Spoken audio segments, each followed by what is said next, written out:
Welcome to Popcorn Planet. I am Andy Signor. It's a rough day today. We are all mourning the loss of a legend that we'll never forget, Mr. Captain Corey. Steph and I just posted tributes, and I hope you'll go show them some love. And we're going to be saying this a lot, guys, as we try to move on with other news. As much as it seems pointless, there's only one thing that matters right now, and that's to support Corey's family. Go and over support the Crap Goth Pixies channel. That's what his last wish was, to give his mom something that he got. It's just so beautiful. Of an angel he was. Corey, we love you. You're always in our hearts, and we are going to talk a lot more about him as we continue. But here on Popcorn Planet, I know a lot of us, I grieve differently than a lot. Maybe I like to distract myself. I like to go back to work, Steph, and we are going to go back to work. And there was a story that broke over this weekend. Jonah Hill, his ex-girlfriend, serious girlfriend, they were together a while, released a bunch of his messages. And at first glance, yeah, everyone sort of labeled him this controlling misogynist, emotionally abusive. And even as I sort of looked at it from afar, I was like, yeah, I don't like these. These read weird. But I paused, and then I processed. And then more information has come out since to really give you more insight. And it sort of goes to show you that, one, man, relationships are complicated, and it's not always black and white, and you got to sort of always step back and make sure you're getting both sides of a story before you just let one partner tell you what it is. Steph, it's the ultimate thing where you decide to share some text messages, but not all the text messages. It's a common thing we see online. People have done it to me. People still try to continue to do it to me. It's always interesting when you get the full conversation. You learn, oh, wait, there's more to the story than this liar's trying to tell you. But in this case, it does seem like there's a lot more to this story than Jonah's ex is really alluding to. And we now live in a culture where it's very easy to just bash the guy and label them abusive, misogynist. And let me say here, Steph, I'm not a fan of some of the stuff Jonah says. I'm not going to give him a total pass, but I do believe there's a lot of stuff out there that's being a little too far. And I think I don't know. I think it's worthy of a conversation to have of what's really going on here. So I know you haven't been following as much, so let's break it down. Audience, I'm going to get your thoughts as we go through it. And yes, we have new information, but let's go here on this BuzzFeed breakdown. They did a pretty good job. It's usually what BuzzFeed is only good at, is sort of putting it all in one spot, in one blog. And so we're going to try to go through this. But here we go. So Jonah Hill's ex-girlfriend, Sarah Brady, is a surfer, a semi-professional surfer. And she shared multiple screenshots alleging text exchanges. Again, these are alleged because it's, they say Jonah has not confirmed them, between herself and Jonah Hill. The pair made their romance public in August of 2021 and were together roughly for about a year before parting ways. The messages shared by Sarah, 26, showed a contact she'd saved as Jonah, asking her to remove any photos and videos of herself surfing that showed her ass in a thong from her Instagram page. House and Habit makes a very good point on this outfit, and we're going to get to that in a second. Save that evidence for later. This is a warning to all girls. If your partner is talking to you like this, make an exit plan. Love y'all. Call me if you need an ear. And so she decided to just post it. All the posts removed from my page. Good start. This is allegedly Jonah. Good start. You don't seem to get it, but it's not my place to teach you. I've made my boundaries clear. You refuse to let go of some of them, and you've made that clear, and I hope it makes you happy. Now, again, his stuff doesn't sound good. Not going to lie. Let's continue. We'll come back, but I want you to see it all. Screenshots then showed Sarah seemingly complying and telling Jonah that she removed them. Yes, one that isn't of your ass in a thong. Not a thong, but K. And as far as the other pictures of you in bathing suits, surfing or not, I'm done. There's tons. I'm just going back the past month. You want to argue, and I don't. You're done. What does that mean? I'm just over-explaining myself. Jonah then seemingly went on to tell Sarah that her removing the post was a good start before questioning why there were still surfing photos and her bathing suit later down on the page. Now, again, here's where things do get weird. While I do have some empathy for Jonah in this situation, and I'll explain as we go, I have some empathy for this girl because it is weird, Steph.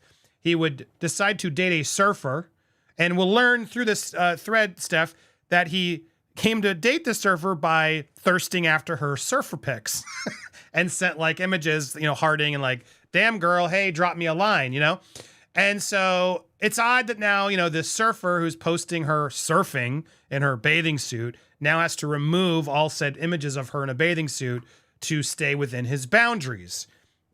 Now I get that is a, that's a conversation point we're going to come back to, Steph. That's definitely a one point that a lot of people are having problems with. And so here's where he sort of just finally, here we have it in one text explaining it. This is allegedly from Jonah. Plain and simple. If you need surfing with men, boundaryless, inappropriate friendships with men, to model, to post pictures of yourself in a bathing suit, to post actual pictures, friendships with women who are if in unstable places and from your wild recent past beyond getting a lunch or coffee or something respectful, I'm not the right partner for you. If these things bring you to a place of happiness, I support it, and there will be no hard feelings. These are my boundaries for romantic partnership.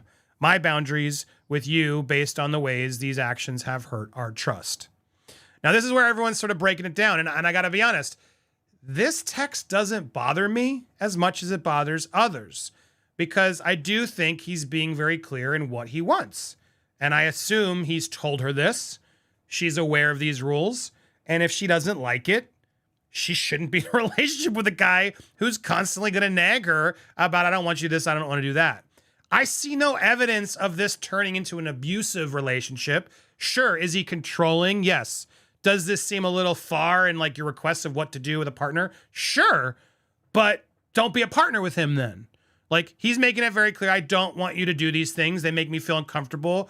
He's clearly insecure. He's clearly got his own issues, whether that's based on his own trauma, his own jealousy, his own infidelity experiences in the past. I don't know. I don't care. None of my business. I'm more weirded out at this girl sharing this text. Like, I don't understand how these text exchanges of him, sure, being a little controlling, maybe a lot controlling, maybe odd, how this now turns in him as a misogynistic, abusive man. And there's more that's going to get me there. But Steph, do you want to chime in before I keep going on the next pieces? Where's your head at so far as you see all this? I shudder. It really scares the shiz out of me, this text, because not to go into too much detail, I have let's say one of my exes. I went on holiday with some friends. I posted a picture on social media of me in a bathing suit, me in bikini, at the side of a private swimming pool that we were at. And one of my exes that I was with at the time calls me and demanded I took that down. And it turned into a thing, turned into an argument. This ex was extremely forceful with their words in terms of, no, you are taking this down. And what did I do? I took it down. I wish I didn't now. But, you live and learn, right? You can be young and dumb, right? Which now, when I go on holiday, now I'm gonna post pictures all day long with me in my bikini. That's it now. It's like a little act of defiance for me, but and self-love and confidence and things like that. But yeah, just based on my own experience with that, this text message does make me shudder, and I think it's hella controlling. Now, on the other side of the coin, I see where Andy's coming at. Even though I see this as hella controlling and extremely, extremely, extremely, extremely scary, he's laying it on the line. He's the exit, right? It's like, yeah. Okay, adios. He's laying it on the line, right? So at the end of the day, he's turning around and saying, look, this is what I want from a relationship. This is what I would expect from you. Do you want to proceed or not? This is kind of like the message I'm seeing here. She obviously decided to proceed. So at the end of the day, she also then has to take responsibility of what happened beyond that, because she had a freedom of choice to either say yes or no to this. She obviously said yes. And let me be clear, because I thank you. You said, well, I think they're both in the wrong is ultimately where I'm going to stand on a lot of this, because I think it's a little aggressive and controlling, but I do think the way he went about it was pretty fair. Like, okay, red flag city to some, absolutely. And if she had made an essay about one of my boyfriends never let me do this and never let me do that, and she wanted to speak out about how she felt stuck because she couldn't do that and whatever. That would have been different to me than what she did, which was Jonah's a misogynistic asshole, blah, blah, blah, blah, which there's a lot of anger. We're going to get to what I think the anger is coming from. And I think it's kind of, it's equally gross for her to just put all this out there. When I see this written, sure, controlling, but respectfully controlling, like at least attempting to put it out there of like, this is what I am. If you don't want to be this, if you're not going to be my partner, then there's the door. Like, I don't know how else to keep telling you over and over again. I'm telling you, I'm uncomfortable. I don't like this. Sure, you want to go do that? Even says, if that's what you want to do, then I support you. No hard feelings. If that brings you happiness, that's my boundaries for a romantic partnership. It's weird. It's like, this is not my business. This isn't abusive to me. Sure, it's controlling. It's insecure. But somebody in the chat said it, Steph, and I was going to get there. He has insecurities. The dude's had body issues his whole career. The fat guy, right? And then he lost his weight. And then they criticize him for being too skinny. Like, I can relate to that. The dude's clearly had trauma in his life and, you know, always stared at and brought. And so he clearly has weird issues with body, you know, things and insecurities. And sure, it may seem controlling, but to simply that, which a lot of people are now doing, to label him the controlling, abusive boyfriend, misogynist, I don't know, that rubs me the wrong way too. So let's continue. But I just to get a taste of where we're at. So that's what he put out there, okay?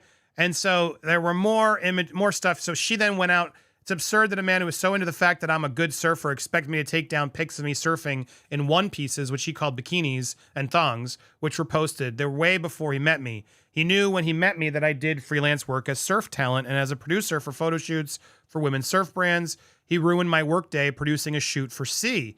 It's absurd that any man was so into the fact that I'm a good surfer expected to take down pics. And he legit slid into your DMs over a pic of you like that, which was then revealed. I don't see it here, but I did see it where she showed the thirst pic of him like, yo, girl, alleged. Nice stuff.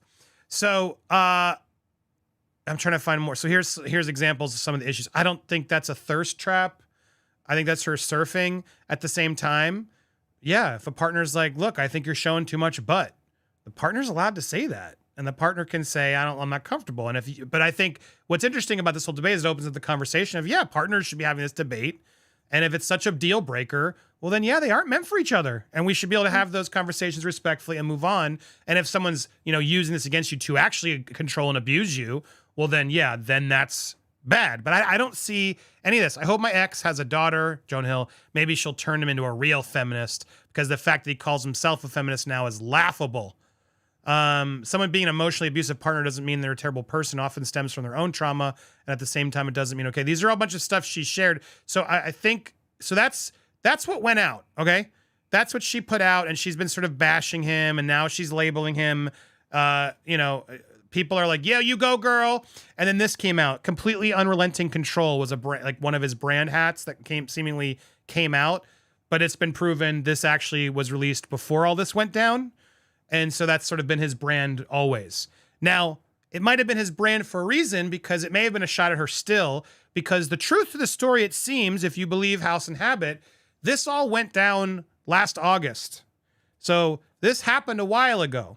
These texts were exchanged to a small group of people watching via stories as Sarah unloaded a series of personal texts between her and Jonah. Now, Steph, here's where we're going to get a little bit more insight, because Sarah only decided to show some stuff to the press now, which got major headlines, but back a year ago, she posted it publicly to her small group of followers, and House and Habit has those receipts. You ready for it? So here we go. Let's go through.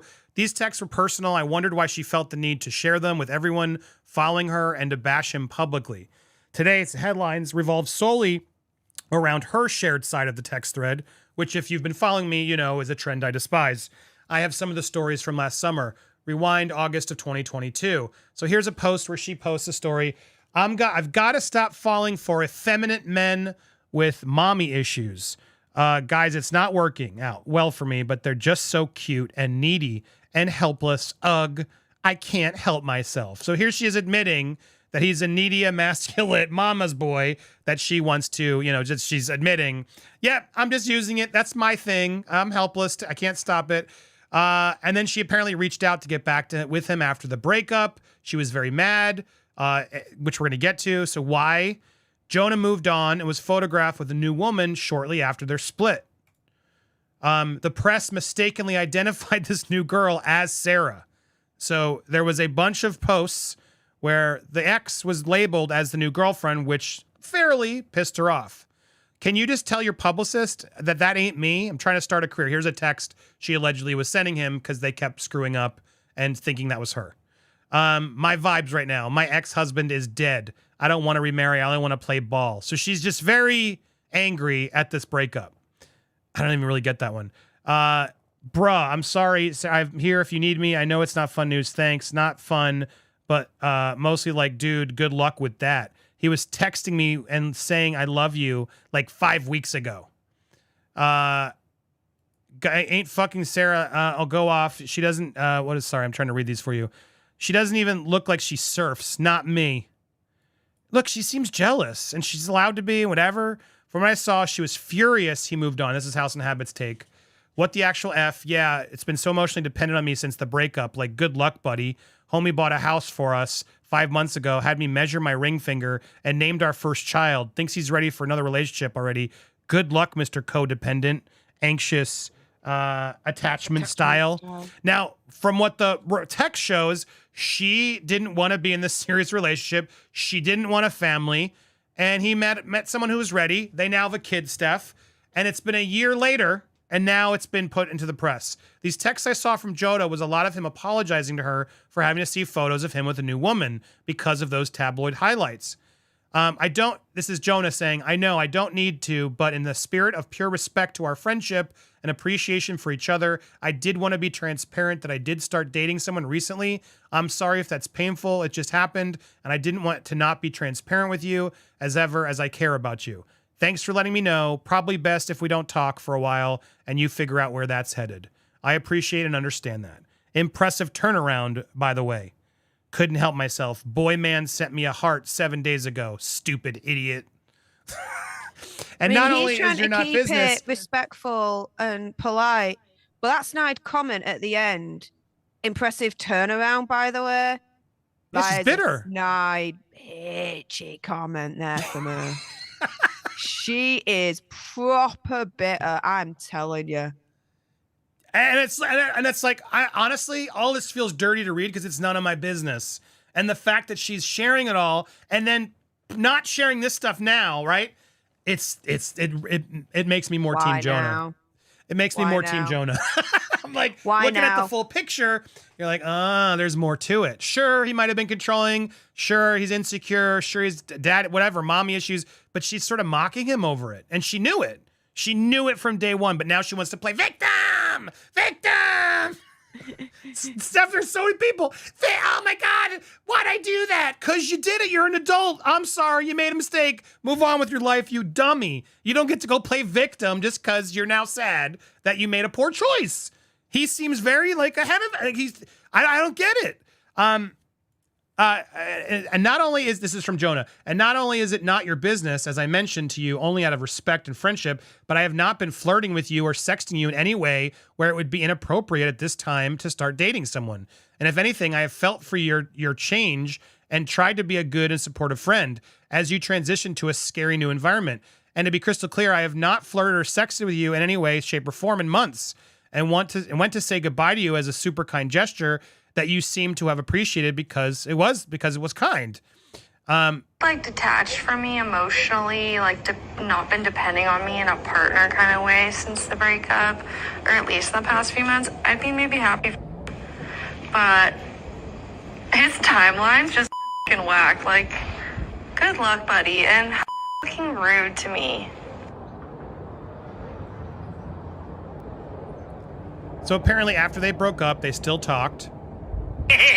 They broke up. And she, I guess, didn't think they broke up, even though it was very clear they broke up. She then told everybody they broke up and shit on him in her own stories. What a badge of honor to have that yet another friendship end this way. All I want in life is to be a family person and start a family, so that is and will be my immediate goal. I respect that yours is your career and respect it deeply. I hope we can both get what we want. Steph, this guy seems like a respectful dude. He wants a family. She wants career. What a badge of fucking honor to have yet another relationship Really, in this like way. when you guys first met, But I then look what remember you happens. just telling me that, you know, he's like super insecure and yeah, like definitely jealous of other people. And like guys come into your life or guys that you had in your life and stuff and like was super worried about you like cheating on him and shit. And like, yeah, exactly. If it's like he's so insecure and it's just like still keeping on the line and making sure that you're still around when he's feeling like lonely and like he needs that comfort. Or no, he was with you and then you didn't want family, so he bounced and then found someone who wanted family, and now you're pissed. That's what it reads like to me. I was told Jonah wanted to start a family. Sarah was not ready. There's the text I just want you. Very respectful, it seems to me, Steph. She's just mocking it. Yeah, see? And then she says, not to my business, out of respect to my own personal chicks before dicks code. If this is headed anywhere other than hookup or fling, I'd appreciate if you make that woman aware of how recently you've been flirting with me, sexting me, and leaning on me for partner-level emotional support. Partner-level emotional support. And even he's like, what? I'm sorry, what? Anyway, it keeps going. Here's something else interesting, Steph. Remember that whole movie where he didn't kiss the girl? And we all awkwardly made fun of the fact that it looked like they didn't kiss? Why did they CGI kiss? Well, I think we figured it out. Because this was part of it. She then played it back to him. Well, maybe it's time for you to be clear with me what your boundaries are regarding how I spend my time when I'm not with you and how much you expect to make my life compared to how much you are making yours. I've had serious relationships before, and I've never had a boyfriend be so particular about how I spend my time and who with. You literally asked me this morning if it's okay for you to kiss a gorgeous, intelligent, talented, accomplished single woman on camera. And I said yes because I love you and I trust you. And I trust that you love me and that this won't change that and you'll be professional. And he responded, it's a scene at work with hundreds of people around. So I'm guessing he gave in because we all saw that kiss, Steph, and it was the most awkward, awful kiss ever. And I got to give Jonah respect now if he's going to play it both ways and embarrass himself as much as he did in that terribly unfunny movie and actually make it so the whole world makes fun of him for not acting and kissing the girl. Well, then good on him because he's practicing what he preaches. And then meanwhile, Sarah's all still complaining. Yeah, I'm the victim. I'm abused. I was mentally manipulated to keep quiet. I was brainwashed. What? Huh? Sorry, I'm not feeling this. What I witnessed that day, here's House and Habits. What I witnessed that day last summer was mostly abuse on her part. She repeatedly ridiculed him, posting insulting actual details for her friends to see and laugh about. And it's gone on for months. In the breakup thread, Jonah was considerate of her feelings. He apologized several times for hurting her, and at one point said something to the effect of, I don't recognize this person because her remarks were so vicious. The fact that it's all over the news in major headlines today means she likely reached out to certain outlets to amplify her side of the story. And why? Well, then she makes a point of, epic romance between reportedly ends as photographed smooching. Consider the timing. June 2nd, Jonah Hill and girlfriend Olivia Millar welcome first baby after missing sister Beanie's fell son with. So she's seeing the new girl is now having a baby with the man she didn't get, and engagement ring.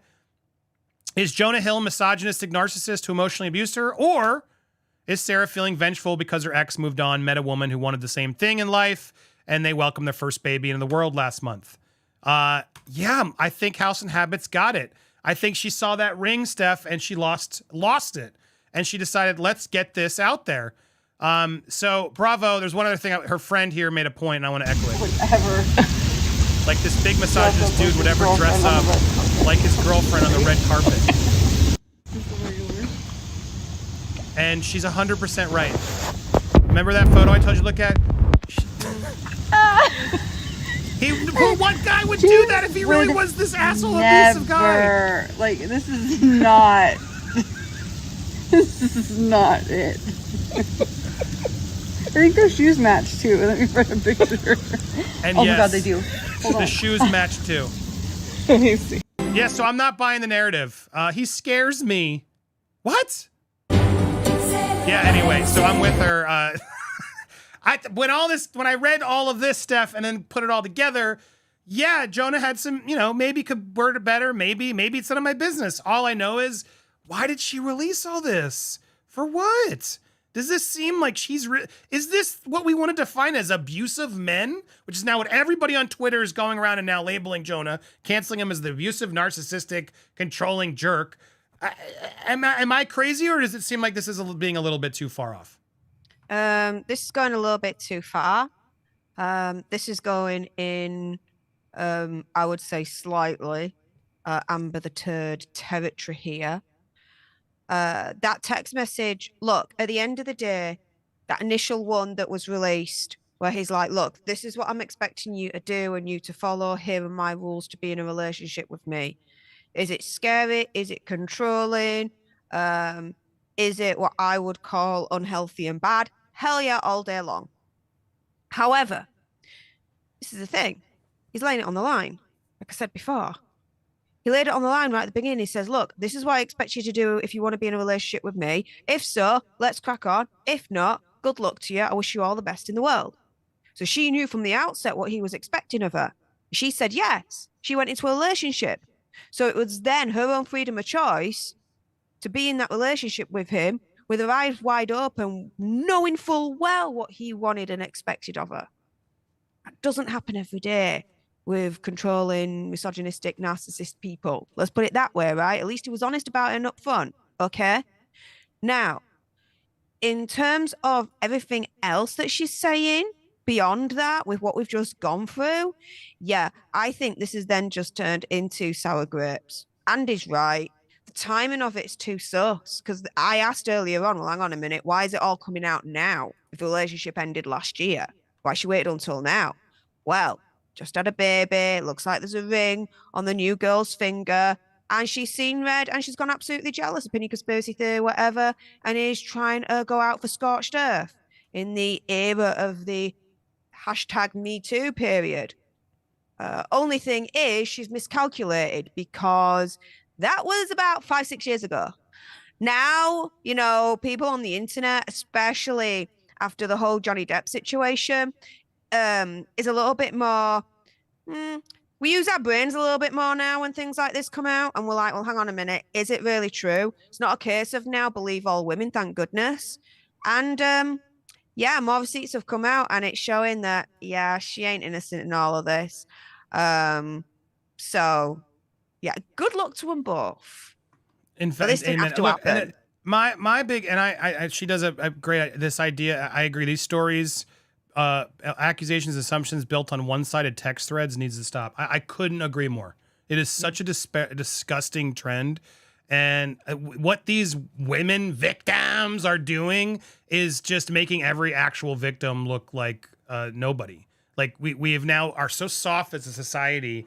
You have a bad date and you're wronged, or you agree to a date, you agree to a relationship, you agree to a consensual, affair, anything, whatever. And then you turn it around and you're like, why did I make that choice? It's ridiculous stuff, the world we've gotten. And then what happens is you go scream victim, and then it's like, oh, you're not a victim. Yeah. You're not a victim. And it's so disgusting to watch how petty and jealous and insecure people get to then lash out. And I got to agree, these are petty breakup texts that are none of my business. I have a clear line, Steph. I've had multiple opportunities where I could have burned and showed texts and, do things. I refuse to go there unless I, it's like someone's done it to me and I got to correct the record because they've betrayed it, and I gotta, save my life, which I've done, Steph, as you know, in my past. You can't do this shit, and we gotta stop doing this world where you get a text and then you can just burn it and then paint Jonah Hill however you want to. When you get the whole thread, you get the whole story. You're like, oh, okay, yeah, there's more to this, and it's really none of my business because you take this out of context, and even those initial ones in BuzzFeed, right? Even I'm looking at him like, oh, this sounds bad. Oh, this guy's a controlling freak. Even you were worried, right? You see these out of context, and it really looks like this guy's then. And then there were threads. In fact, I'm going to find one more thread. There's threads. Whilst you're finding that, yeah, go. Just to kind of recap, I still think he's a controlling freak, and I still stand by everything that I initially said as to when I first saw that text. Make no bones about it. But when you look at then the rest of the evidence, He's aware of who he is. He's aware of what he's like, and he's upfront and he's honest about it. And he gives that other person that freedom of choice and that chance to be like, do you want to be with me because I'm like this or not? Entirely up to you. No coerciveness, no forcing, no nothing, no manipulation. It's there on the line, on the table, clear as day. Well, so here's Dr. Nicole Badera, who is a sociologist, doctor, right, with a PhD, mind you. Let me clear something up for the men on Twitter. Okay, let me clear something up for men on Twitter. Hold on, I can't. My mouse is super messed up today. Hold on, sorry, getting down there. Oop. There we go. Let me clear something for the men on Twitter. Jonah Hill wasn't actually offering to leave the relationship. Sorry, so I want to show this text from Dr. Nicole Badera, sociologist with a PhD, who says, let me clear something up for the men of Twitter. Jonah Hill wasn't actually offering to leave the relationship. Sarah Brady had agreed it was best to part ways. He would have changed tactics to try to get the outcome he wanted. That's how ultimatums and abuse work. If he wanted to break up with her, he would have broken up with her himself. He didn't. He wanted her to change for him instead, and he used an ultimatum to frame the problem as her behavior instead of his jealousy to make her feel guilty enough to acquiesce, and that's it. Well, he did break up with her. They did break up. What are you talking about? And what was bothersome to me when I read this thread, I'm like, okay, well, were you there? Because she's really speaking on what he would have done, right? He would have changed. He would have done this next, actually. And I was like, man, you know what that reminded me of, Steph? It reminded me of like when they had that expert on the Johnny Depp trial who like diagnosed Johnny Depp based on his movies. And I put it out to her. I'm like, oh, yeah, imagine being like Spiegel and seeing that and then supporting her Amber Heard after that. And I was like, oh, they all make sense. As a sociologist who has studied gender-based violence for decades, I'm proud to have signed an open letter supporting Amber Heard. It's amazing how many messages I get from people essentially going on, I don't believe Amber Heard because she reminds me of this. Of course, women also. So yeah, there you go. Makes sense, Steph, that all these Amber Heard supporters are out there supporting this woman, victim. And you know what was very funny, Steph? As soon as I put that tweet out there, guess what happened? Deleted. You're unable to follow because you're blocked. Of course. Can't handle the heat, so I'm going to block you out of the kitchen. But there you go. So it's like, yeah, look, I agree with you. It's not for me. I don't like what he did. At the same time, though, Steph, I'll disagree in that I like that he at least said it. And I like that he owned it. And I like that, yeah, he was insecure, controlling, but he knows who he is. He told his partner who he was. And then he made himself look like a clown in that movie because he didn't kiss the girl, because he's like, all right, fine, I'll do the same thing that you're requesting. Seeing that added to it, I'm like, it is what it is. That's the rules for dating Jonah Hill. If you don't want to date him, then don't do it. I didn't see him being abusive. I didn't see him doing what this doctor's implying by he's going to change tactics and whatever at all costs There's a lot of people doing that right now, using the word narcissist, using these gaslighting, using control to try to turn it to their own experiences, which I'm not trying to belittle their experiences, but I'm so sick of that. Every instance is different. We can't just suddenly label women or men one thing because a sociologist says that's what it is. No, relationships are complicated. It's not always black and white, but on Twitter it seems to be. You're either abusive or you're not abusive. And I don't think Jonah Hill was being abusive. That's my thoughts. I'm curious what you guys think. I'm going to clip this here, and we're going to talk more in the live. If you want to see where the conversation headed, why don't you consider becoming a member? Hit that join button, smash that like button, leave a comment, pick a tier, support our coverage. We have lots more. We're also going to reminisce about Corey and more. So if you are watching live, don't go anywhere. If you're watching on the replay, go subscribe to Steph the Alternate as well as Captain Corey over at Crack in the Box and Pixie over on the Crap Goth and here on Popcorn Planet. Appreciate you guys. Stay tuned for more.